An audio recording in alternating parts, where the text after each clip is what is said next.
Welcome to a Foxy Tech Tips tutorial on adding Bluetooth speakers to Windows 11. If you find this tutorial helpful, please consider subscribing to my channel and liking the video. From Windows 11 Desktop, go to the search bar at the bottom, search for Settings and then open them.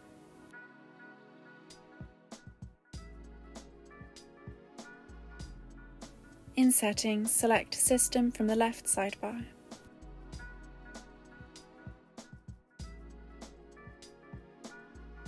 Now select Sound.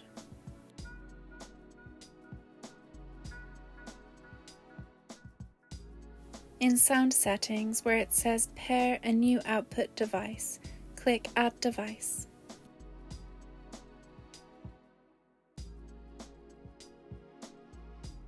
Now select Bluetooth to add a Bluetooth device. Your Bluetooth speakers should now be set to pair mode, so they are discoverable. Select your Bluetooth speakers from the list to connect to them.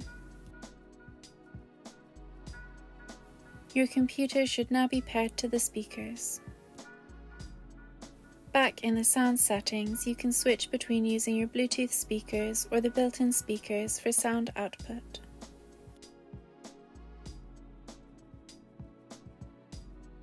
And that draws an end to this tutorial. Please like the video if you found it helpful and subscribe to Foxy Tech Tips for more Windows 11 tips and tricks.